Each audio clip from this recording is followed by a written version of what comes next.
கணவனாக இருந்தால் மனைவியின் உடல்நிலை, மனைவியாக இருந்தால் கணவனின் உடல்நிலை. ரிஷபராசிக்காரர்கள் போல் மகர ராசிக்காரர்கள், இளம் வயதை சார்ந்த மகர ராசிக்காரர்கள் வண்டி வாகனத்தில் வித்தைகள் காட்டினீர்கள் என்றால் பாகிஸ்தானத்தில் ராகு இருப்பதை ஞாபகத்தில் வைத்துக் கொள்ள வேண்டும். சாதாரணமாக விளையாட்டாக பேசுவது கூட. Presenting sponsor Tamil Matrimony. தமிழர்களின் நம்பர் 1 சாய்ஸ் தமிழ் மேட்ரிமோனி.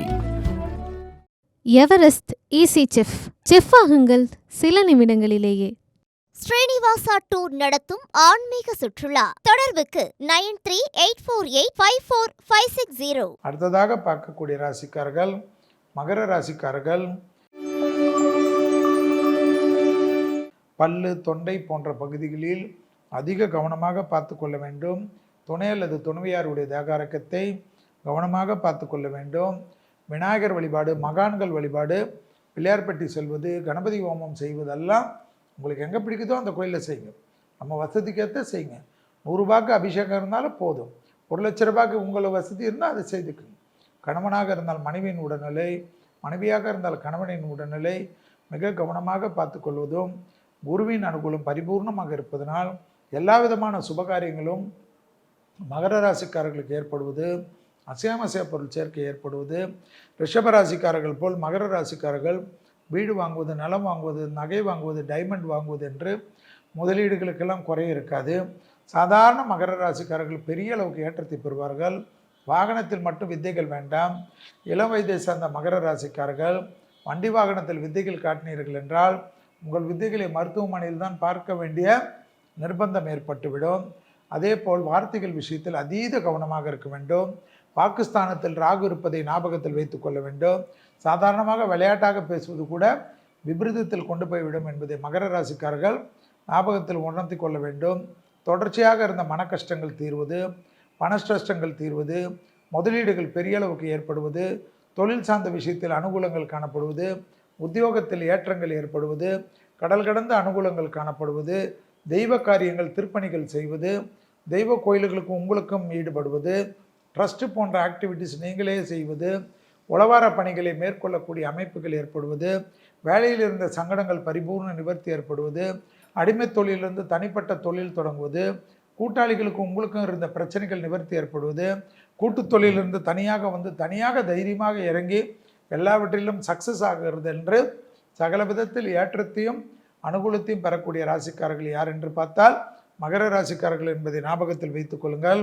ஆண்களாக இருந்தால் பெண்கள் விஷயத்திலும், பெண்களாக இருந்தால் ஆண்கள் விஷயத்திலும் 2022ஆம் ஆண்டு 26ஆம் ஆண்டு கவனமாக இல்லை என்றால் தேவையில்லாத ஒரு குடும்பத்தில் சிக்கல்களை ஏற்படுத்தக்கூடிய அமைப்பு என்பதனால் சிற்றின்ப நாட்டத்தில் இருக்கக்கூடிய மகர ராசிக்காரர்களுக்கு பேரின்பத்தை இழக்கக்கூடிய நிர்பந்தம் ஏற்பட்டுவிடும் என்பதை ஞாபகத்தில் வைத்துக் கொள்ளுங்கள். மகர ராசிக்காரர்களுக்கு பெரிய அளவு முதலீடுகளுக்கு உதவி கிடைப்பது, இன்வெஸ்டர் கிடைப்பது, ஜாயிண்ட் வெஞ்சர் ஏற்படுவது, பெரிய நலபலன்களை வாங்குவது, ஆக மொத்தத்தில் முதலீடுகளுக்கு குறைவில்லாமல் இருப்பதெல்லாம் ஏற்படும். 1/1/2026 மார்கழி மாதம் 17ஆம் நாள் வியாழக்கிழமை, பிரதோஷம், அற்புதமான நாள். ஆனால் உலகத்துக்கு தங்கத்தில் முதலீடு பண்ணுறதை ஃபஸ்ட்டு ஞாபகம் வச்சுக்கோங்க.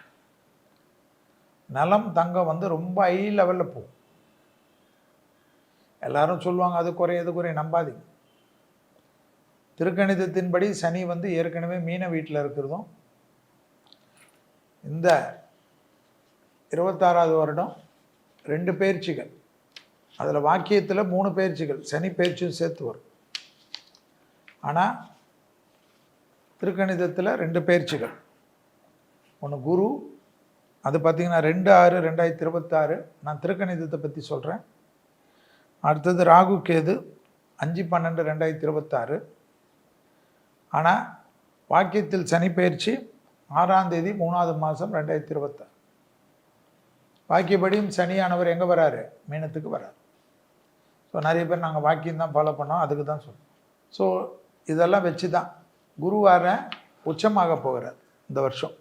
அடுத்த கடகத்துக்கு வருவார், உச்சமாகிறார் ஜூன் மாதத்துலேருந்து. அதிச்சாரம் கணக்கு எல்லா கணக்கும் பார்த்து தான் திருப்பி அதே குரு 31/10/2026 அதிச்சாரத்தில் போகிறாரு சிம்மத்துக்கு. இந்த கணக்குகள்லாம் வைத்து தான் பொது பலன்களில் முக்கியமானது கிரகங்கள் சனி, ராகு, கேது, குரு வைத்து தான் ஜோதிடம். அதுக்கப்புறம் மாத கிரகங்கள்லாம் எந்தெந்த சமயத்தில் எப்படி இருக்கும்னு அதை வைத்து தான் பலன். போர் மேகங்கள் உலகத்தில் கண்டிப்பாக இருக்கும்.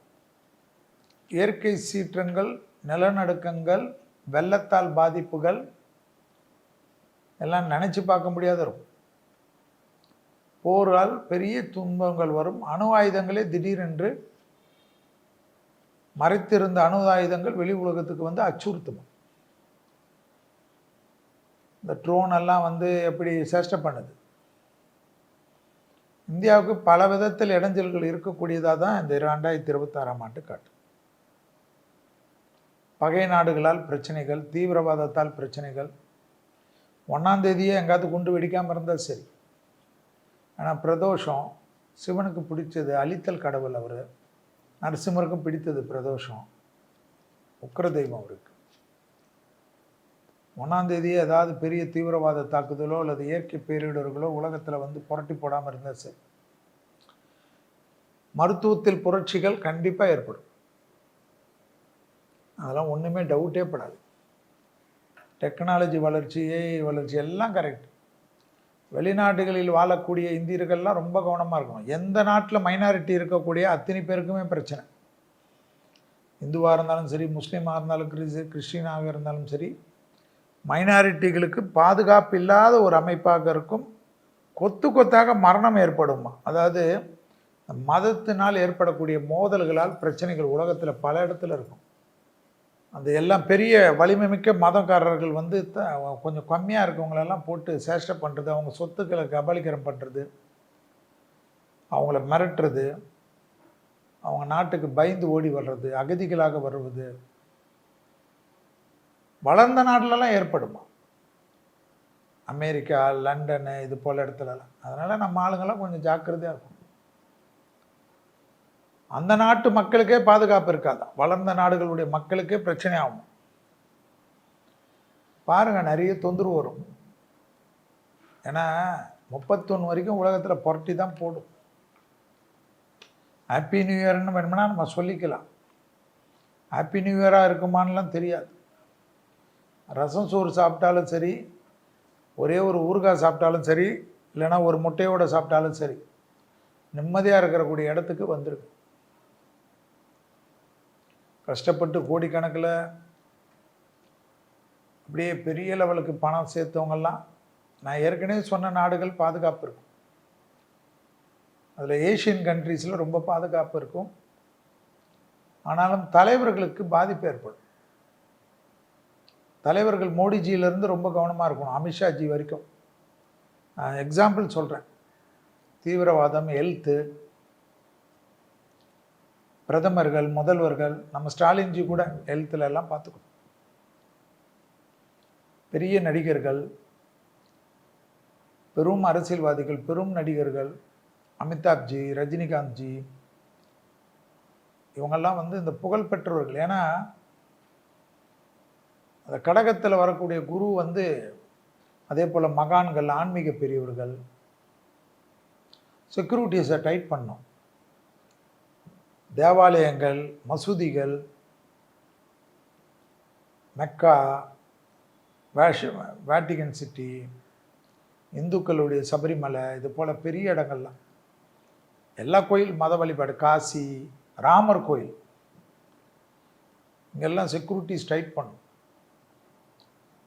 அதே போல் மக்கள் நிறைய கூட்டம் கூடுற இடத்துலலாம் ஸ்டாம்பேட் ஆகிறதுக்கெல்லாம் 2026 ஆண்டு துர்மரணம் நிறைய இருக்குமா. துர்மரணம் குரு நாளில் வருது, பிரதோஷம் வருது. நான் செல்வி இப்படி பயமுறுத்துறாருன்னா, வளர்ச்சி, டெக்னாலஜி வளர்ச்சி, மெடிக்கல் புரட்சி, பெரிய டெவலப்மெண்ட் எல்லாம் வரும். ஆனால் சாமானியருக்கு பயத்தட்டக்கூடிய ஆண்டாகவும் இருக்கும். நோய்கள் தொந்தரவு வரும். நோயில் கண்டிப்பாக நம்ம ஏற்கனவே சொன்னது தான், எவ்வளோ வருஷமாக சொன்னோம், கொரோனாலாம் மனுஷன்தான் உருவாக்குவான். அதுபோல் நோய் பரவுறதெல்லாம் ஏற்படுத்திடுவாங்க மனிதர்கள், வக்கரபுத்தி மனிதர்கள். தீவிரவாதிகிட்ட இந்த நோய் கிருமிகள் கிடைக்கக்கூடிய லேபெல்லாம் அவங்க உள்ளே பூந்துருவாங்க. ஒரு மாதிரி ஸ்டெபிளைஸ் இல்லாமல் இருக்கும். சட்டங்கள் கடுமையாக்கப்படும். இல்லீகல் இமிகிரண்ட்ஸ் எல்லாம் இருக்காங்க இல்லையா, குடியேறிகள்லாம் வந்து நாட்டிலேருந்து வேலி தாண்டி வர்றது, இது பாரு வர்றது. நம்ம நாடு இல்லை, ஏதோ நம்ம நாட்டுக்கு உடனே போட்டுங்க. நம்ம நாட்டிலலாம் எந்த சட்டம் போட்டாலும் ஏதாவது ஒரு ரூட்டு போட்டுருவாங்க. ஃபாரின்லாம் தான் ரொம்ப தீவிரமான சட்டம் போட்டுருவாங்க. இராணுவத்துக்கு தான் நிறைய செலவு ஏற்படும். புது புது அரசியல் கூட்டணியெல்லாம் உருவாகிட்டு இருக்கும். இந்நேரம் ஆரம்பிக்கிறதுக்குள்ளே எதிர்பார்க்காத அரசியல் கூட்டணியெல்லாம் வரும். எந்த ஆட்சியாளர்களாக இருந்தாலும் ஜாக்கிரதையாக இருக்கணும். மத்தியில் இருந்தாலும் சரி, மாநிலத்தில் இருந்தாலும் சரி. எல்லா நாடுகளிலும் சில இந்த புரட்சிகள் வெடிக்கணும். தேர்ந்தெடுக்கப்பட்ட அரசாங்கத்துக்கெல்லாம் பாதிப்பு வரும். நிறைய பிரச்சனைகள், நிறைய இந்த தப்பான செய்திகள், மீடியா வந்து மிஸ்மீடியா வருது, பொய் செய்திகளை பரப்புறது, அதனால் மக்கள் பேனிக் ஆகிறது, பயத்தை ஏற்படுத்துறது, ஒன்றுமே நடக்காததெல்லாம் கதை கட்டி பேசுறது, எல்லா லெவல்லையும் தொந்தரவுகள் ஏற்படும். இது பொய்ன்னு சொல்கிறதுக்குள்ளே அங்கே பெரிய ஒரு கலவரமாகி பல்லாயிரக்கணக்கான மக்கள் அஃபெக்ட் ஆகிறது, உடைமைகளை இழக்கிறது, உயிரை இழக்கிறது.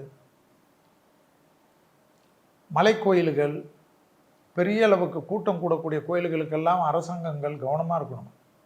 சேதம் ஏற்படுமா கோயில்களுக்கு? இயற்கையால், வெள்ளத்தால் தண்ணி அவ்வளோ பெய்யுமா, ஆனாலும் பஞ்சம் வருமா? ஏன்னா சேர்த்து வைக்கிறது இல்லை, சேர்க்குற சோர்ஸ் கிடையாது. டேமுகள், பெரிய பெரிய டேமுகளுக்கெல்லாம் பாதிப்பு ஏற்படும். ரிசர்வாயர்ஸ்ன்னு சொல்லுவோம். நீர்களை தேக்கி வைக்கக்கூடிய இடங்கள், பாலங்கள், குளங்கள் நஞ்சா வருது, ஏரிகள் நஞ்சா வருது, விஷத்தை கலக்கிறது, உணவில் நச்சை கலக்கிறது, பெரிய ஃபங்க்ஷன்லலாம் உணவில் தொந்தரவு பண்ணிடுது, உணவில் கலந்துருது, மக்களுக்கு பாதிப்பாகிறது. திருவிழாக்கள், மத வழிபாடுகள் தலங்கள்லாம் ரொம்ப கவனமாக இருக்கும். எங்கேயாவது பிரசாதம் கொடுத்தா கூட சாப்பிடாம வந்துடுது தான் நல்லது. சந்தோஷத்தில் நம்ம சாப்பிடுவோம்ல, அதெல்லாம் கொஞ்சம் உஷாராகவே இருக்கணும். நம்ம கையால் சாப்பாடு எடுத்துன்னு போகிறது தான் சேஃபாக. இனிமேல் ஹோட்டலுகளுக்குள்ளே தீவிரவாதம் வளருமா? வேர்ல்டில் நிறைய பார்ப்பீங்க. அப்பாவிகளுக்கு தான். நகை ஏற்கனவே சொன்னது தான், ஜாலியாக இன்வெஸ்ட் பண்ணு, என்ன விலையாக இருந்தாலும் அது ஏறும். பெட்ரோலியத்தை வைத்து பெரும் செல்வந்தர்களாக இருக்கக்கூடிய நாடுகளுக்கெல்லாம் பாதிப்பு வருமா?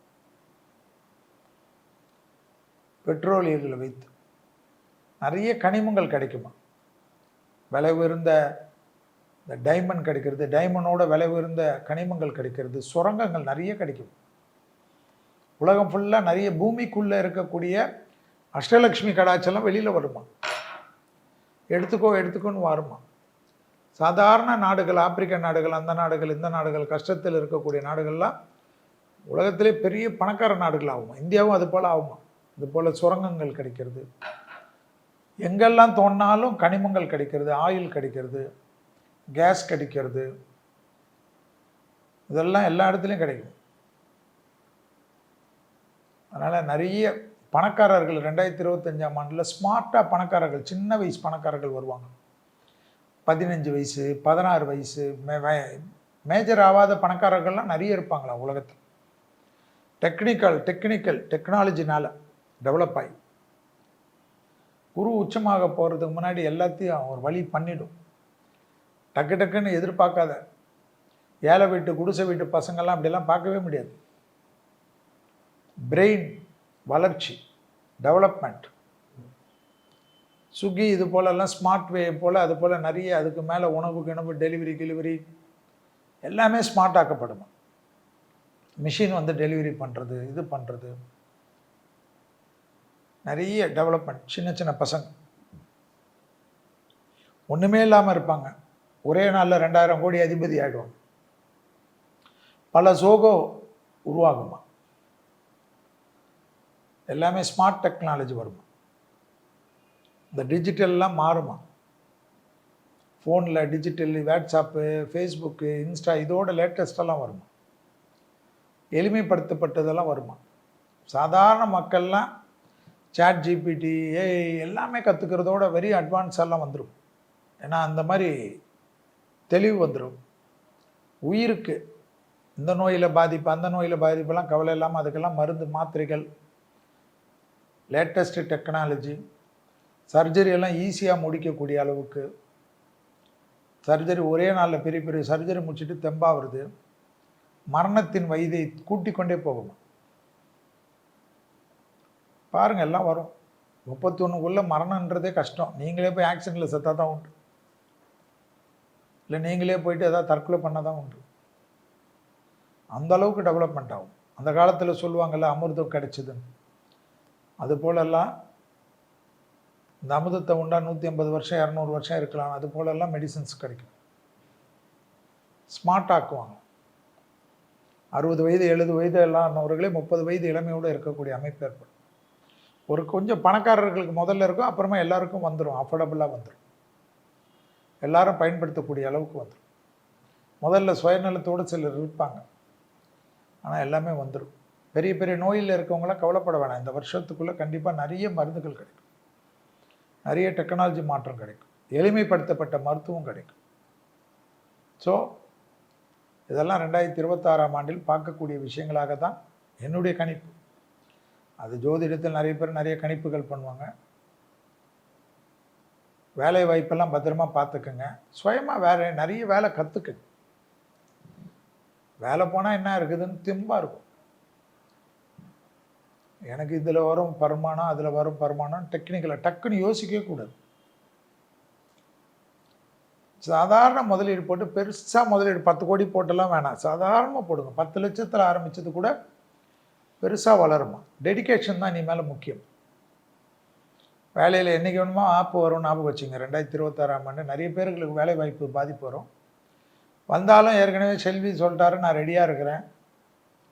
என் குடும்பத்தை காப்பாற்றுறதுக்கு, என்னுடைய தேவைகளை பூர்த்தி செய்வதற்கு, வீடு வாசலுடன் இருப்பதற்கு, வண்டி வாகனத்துடன் இருப்பதற்கு, தெய்வ கைங்கரியங்கள் பண்ணுவதற்கு, பசுமாடுகளுக்கு உணவளிப்பதற்கு, ஏழைகளுக்கு உணவளிப்பதற்கு அளவுக்கு நான் சம்பாதிப்பேன் என்ற நம்பிக்கையில் வாழ்க்கையை 2026ஆம் ஆண்டு ஜனவரி மாதம் 1ஆம் தேதியிலிருந்து ஒவ்வொருத்தரும் ஆரம்பிக்க வேண்டும். எதுவாக இருந்தாலும் இதுவும் கடந்து போகும் என்பது தான் வாழ்க்கை. எப்பொழுதும் பிரச்சனை இல்லை. இன்று இருக்கிறோம், ஒரு வருடம் நாம் இருப்போம் என்று நமக்கு நம்பிக்கை கிடையாது. இறைவன் கொடுக்கக்கூடிய ஆசீர்வாதத்தில் பேசி கொண்டிருக்கிறோம், பார்த்து கொண்டிருக்கிறோம். அதே நம்பிக்கையுடன் இறை வழிபாட்டை முடித்து விடவே விடாது. மகான்கள் வழிபாடு, குரு உச்சமாகிறார், பிரசித்தி பெற்ற மகான்கள் குரு வழிபாடு, திருச்செந்தூர் வழிபாடு, பிள்ளையார்பட்டி வழிபாடு, பெரிய பெரிய மத இடங்களுக்கு இல்லாமல் பிரம்ம முகூர்த்தத்தில் விளக்கேற்றுறதை கற்றுக்குங்க. நீங்கள் பிறந்த கிழமையால் பிரம்ம முகூர்த்தத்தில் ஏற்று காலையில் விடிகாலையில் கைகால் கழுவிட்டு 3லேருந்து 4:30 மணிக்குள் வேலைக்கிழமை பிறந்தவர்கள் வேலைக்கிழமை ஏற்றுவது, வெள்ளிக்கிழமையில் பிறந்தவர்கள் வெள்ளிக்கிழமையில் ஏற்றுவது, அவர்கள் பிறந்த கிழமையில் ஒரு நாள் ஏற்றினாலே போதுமா. அந்த ஒரு வாரத்துக்கு உங்களுக்கு பாதுகாப்பை ஏற்படுத்தி தரும். சும்மா பெட்ரூமில் ஏற்றுங்க, டைனிங் டேபிள் ஏற்றுங்க, பூஜை ரூமில் போய் ஏற்றுறதுக்கு, குளிக்கலைன்னா ஏற்றுறதுக்கு அதெல்லாம் வேணாம், சாதாரணமாக ஏற்றுங்க. பிரம்ம முகூர்த்தத்தில் எந்த தோஷமும் கிடையாது. ஏற்றுவது, காரிய சித்தி மாலையை ஓட விடுவது, கோளர் பதிகத்தை கேட்பது, அபிராமி அந்தாதி கேட்பது, வேறு என்ன வேணும், சுப்பிரமணிய புஜங்கத்தை கேட்பது, கனகதாரா சோத்திரத்தை கேட்பது, அதெல்லாம் உங்களுக்கு சந்தோஷத்தையும் அனுகூலத்தையும். நமக்கு தான் தெய்வ மந்திரங்கள் கொடுத்துட்டாங்களே. நரசிம்மர் கவசத்தை கேட்கறது, டிப்ரெஷன்லாம் தான் நரசிம்மர் கவசம் தான் போட்டு விட்டுட்டு ஓடணும். அரசு காரியங்கள், அரசு துறை, அரசியல்வாதிகள் அனுமன் சாலிசா கேட்பது, 7.5 சனி, கண்ட சனி, அஷ்டம சனி எல்லாமே இருந்தாலும் வாராகி மந்திரங்களை கேட்பது, நரசிம்மர், விநாயகர், அனுமன் எல்லாம் கேட்பது பலத்தையும் சந்தோஷத்தையும் அனுகூலத்தையும் ஏற்படுத்தி தரும். ரிஷபராசியில் வரக்கூடிய ரோகிணி நட்சத்திரத்தில் பிறக்கக்கூடிய இந்த புத்தாண்டு சந்திரனுடைய நட்சத்திரம் எப்படி பிரகாசமாக பௌர்ணமி நிலவு போல் இருக்கிறதோ அதே போல் சந்திரன் அதிபதியாக இருக்கக்கூடிய இந்த ரோகிணி நட்சத்திரத்தை போல் நீங்களும் பிரகாசிகமாக இருக்க வேண்டும் என்று எல்லா வல்ல ஸ்ரீ ராகவேந்திரி மனதார பிரார்த்தனை செய்து, அடுத்தது நாம் ஒரு தமிழ் மாதத்துக்கு உண்டான பலன்களை பார்க்கின்ற சமயத்தில் அதில் சொல்லக்கூடிய பரிகாரங்களையும் செய்யுங்கள். வருட பரிகாரங்களையும் எப்பொழுதும் செய்வது அந்த கோயில்களுக்கு, பிரசித்தி பெற்ற கோயில்களுக்கு சென்றுவிட்டு வருவது ஏற்றத்தையும் அனுகூலத்தையும் ஏற்படுத்தி தரும். Presenting sponsor Tamil Matrimony. Everest easy chef. Chef ஆகுங்கள் சில நிமிடங்களிலேயே. ஸ்ரீனிவாசா டூர் நடத்தும் ஆன்மீக சுற்றுலா. தொடர்புக்கு 9384854560.